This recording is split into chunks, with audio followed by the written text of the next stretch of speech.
Kejadian seperti ini membuat Eng semakin merasa bersalah karena sudah hilang selama 100 tahun. Eng melihat kalau banyak hutan di kawasan negara tanah sudah hangus terbakar. Dan mereka pun langsung turun melihat kondisi hutan itu lebih dekat. Saka pun menemukan pin negara api yang berarti ini semua adalah ulah negara api. Mereka pun langsung menuju ke salah satu pemukiman kecil di tengah hutan ini. Warga di sini tampak sangat takut melihat orang luar. Eng bertanya apa yang sebenarnya terjadi di sini. Mereka pun menjelaskan kalau banyak orang-orang di desa ini yang hilang secara misterius setelah hutan terbakar. Eng pun mengerti apa yang sedang terjadi. Ternyata orang-orang yang hilang itu sudah terbawa ke dunia lain dan ia bisa merasakannya. Eng pun langsung mencari gerbang untuk menuju ke dunia roh yang pastinya ada di tengah hutan ini. Dan tak butuh waktu lama, Eng menemukan tempat di mana aura para roh sangat kuat di sini.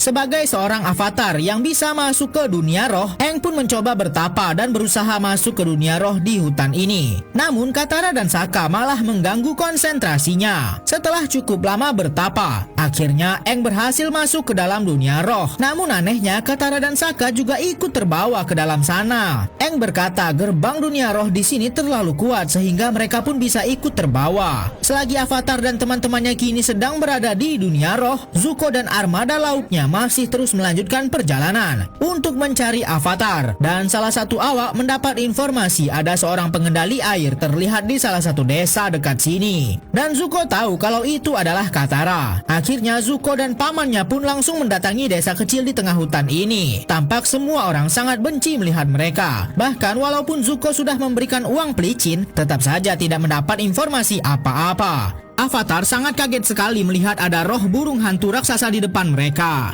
Roh tersebut mengatakan kalau dunia roh sangat berbahaya untuk Saka dan Katara. Namun hanya Eng yang bisa mengerti perkataan roh ini. Katara dan Saka penasaran dengan apa yang dikatakan oleh roh tadi. Namun Eng tidak mau memberitahukan yang sebenarnya. Sampailah mereka melanjutkan perjalanan dan Saka melihat jejak kaki hewan. Namun yang lain tak melihatnya. Situasi semakin aneh di dunia roh ini. Dan kini mereka disambut oleh sesosok monster yang sangat mengerikan. Monster itu adalah roh yang sudah tersakiti. Di sini Eng dan Katara tidak bisa menggunakan kekuatan pengendalian elemen milik mereka. Dan Saka pun juga tak bisa berbuat apa-apa. Sehingga mereka pun hanya berusaha kabur sejauh-jauhnya dari monster itu. Kabut tebal kini menyelimuti dunia roh dan mereka terpisah satu sama lain. Katara seperti melihat ada sosok anak kecil berlarian di hutan. Dan saat ia mendekatinya, Katara seperti terbawa kembali ke rumahnya. Dan di sana ibunya masih hidup. Tentu saja ini sebenarnya tidak nyata. Dan Katara tidak menyadarinya karena terlarut dalam perasaan sedih yang melandanya saat kematian ibunya di masa lalu. Di sini Katara pun seperti dibawa kembali ke masa paling menyedihkan di dalam hidupnya, di mana sang ibu tewas di tangan para pengendali api. Dan barulah Katara sadar kalau ini semua hanya ilusi. Hal yang sama juga terjadi dengan Saka. Ia seperti terbawa kembali ke rumahnya saat dimana sang ayah masih hidup. Perasaan yang sama dialami oleh Katara dan Saka sebab mereka sama-sama kehilangan orang tua mereka. Dan kesedihan itu dimanfaatkan oleh salah satu roh di dunia ini. Lagi-lagi hal yang sama juga terjadi dengan Eng. Ia seperti terbawa kembali ke rumahnya di masa lalu. Namun Eng cepat sadar kalau ini hanya ilusi semata. Monster pencuri wajah yang menciptakan semua ilusi tadi pun tak menyangka kalau Eng begitu cerdas bisa menghindari ilusinya. Eng meminta monster ini untuk mengembalikan teman-temannya. Namun monster ini meminta sesuatu yang telah dicuri darinya segera dikembalikan. Eng sadar jika terus meladeni roh pencuri wajah akan berbahaya. Sehingga ia pun keluar dari kabut ilusi. Namun Eng seperti melihat sebuah rumah. Dan saat dia masuk, Eng bertemu dengan Gyatso, guru sekaligus teman Eng di masa lalu. Tentu saja Eng ragu apakah ini hanya ilusi atau Eng benar-benar bertemu dengan roh Gyatso. Setelah Gyatso meyakinkan Eng, akhirnya Eng pun tahu kalau ini bukan lagi ilusi dari roh pencuri wajah. Gyatso pun langsung menjelaskan kalau Eng harus segera menyelamatkan teman-temannya sebelum dimakan oleh roh pencuri wajah. Dan satu-satunya cara adalah Eng harus menemui avatar sebelumnya, yaitu avatar Roku.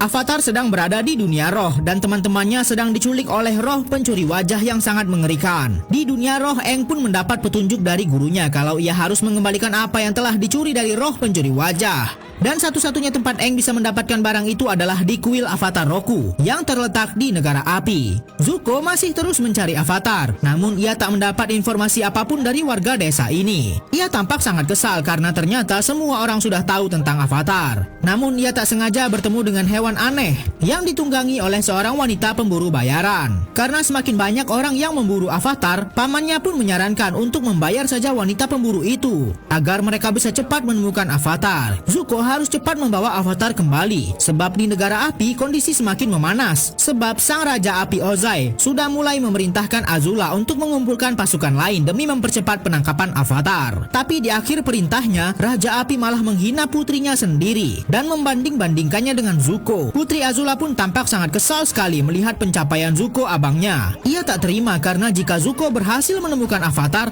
maka Zuko boleh kembali ke negara api. Setelah avatar keluar dari dunia roh, ia pun akan segera bersiap ke negara api dan menuju kuil avatar Roku. Aang harus menemukan avatar Roku demi menyelamatkan teman-temannya dan orang yang hilang di desa ini. Hanya seorang diri, kini Aang terbang ke negara api di mana itu adalah tempat para pemburunya berada. Dan negara api pun sudah semakin memperkuat armada untuk mencari keberadaan avatar. Aang baru saja tiba di kuil avatar Roku yang terletak di negara api. Aang mengira para penjaga kuil ada di pihaknya karena ia seorang avatar, tapi ternyata tidak. Para penjaga lebih memuja Raja Api dan menyerang avatar. Tapi saat Aang kabur, ada seorang penjaga kuil yang menyelamatkannya dan masih memihak dengan avatar dan kebaikan. Penjaga kuil ini pun langsung membawa avatar ke dalam kuil avatar Roku dan memperlihatkan semua peninggalan avatar Roku. Aang pun akan segera menghubungkan dirinya dengan avatar Roku dan penjaga kuil yang menyelamatkan Aang tadi akan melawan penjaga lainnya seorang diri. Akhirnya Aang pun berhasil bertemu dengan avatar Roku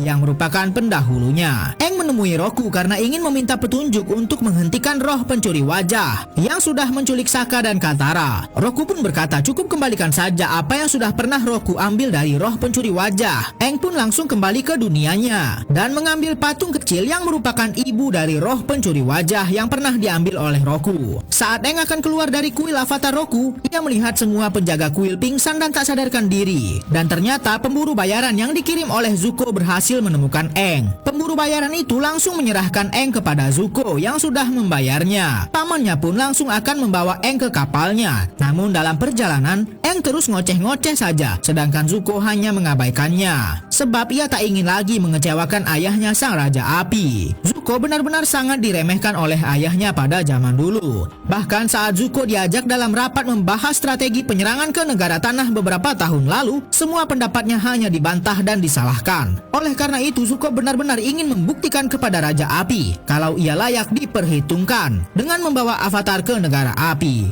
Saat avatar sudah berhasil tertangkap oleh Zuko, pasukan negara api malah menyerang mereka. Ternyata Laksmana Zhao yang menjadi dalang penangkapan ini. Zuko diminta untuk menyerahkan avatar yang sudah susah payah ia tangkap. Zhao mengancam Zuko sebab Raja Api sudah mengirim pasukan pemanah. Dengan begitu, Zuko tidak bisa berbuat apa-apa lagi sebab ini semua permintaan ayahnya sang Raja Api. Avatar pun kini dibawa oleh Laksmana Zhao. Paman Iroh pun berusaha menenangkan Zuko yang sangat kesal dengan perbuatan Zhao. Avatar pun langsung dibawa ke negara api dan dikurung di sini. Zhao tampak sangat bersemangat sekali atas keberhasilannya mengambil avatar dari Zuko yang sudah susah payah menangkapnya. Kini semua orang benar-benar ingin memburu avatar, terutama panglima dari negara api. Bahkan kini tampak ada seseorang yang mencurigakan menggunakan topeng sedang mengintai gerbang negara api. Saat ada salah satu pasukan negara api akan mengirimkan makanan, pria bertopeng menyelinap di bawah gerobak ini. Saat ada petugas penjaga memeriksa bagian bawah, ia langsung menghilang dalam sekejap dan sudah berada di dalam negara api. Pria bertopeng itu pun langsung masuk melalui saluran air dan ia mengarah ke penjara tempat di mana avatar berada. Semua penjaga penjara langsung diserangnya dan tak butuh waktu lama. Dengan menggunakan 2 bilah pedang miliknya, pria bertopeng itu berhasil masuk ke dalam penjara Aang. Namun pria bertopeng malah melepaskan Aang dari jeratan dan mengajaknya keluar. Mereka berdua berusaha mencari celah untuk keluar dari gerbang karena semua prajurit negara api sedang tidak fokus berjaga. Laksmana Zhao pun kaget saat melihat banyak prajurit yang terkapar di depan penjara Aang. Barulah ia terdiam saat melihat Aang sudah tidak ada. Ia pun langsung mengumumkan kalau avatar sudah kabur. Para prajurit langsung memergoki mereka dan berusaha menghentikannya. Namun pria bertopeng yang menyelamatkan avatar ini tampak sangat lihai sekali bertarung.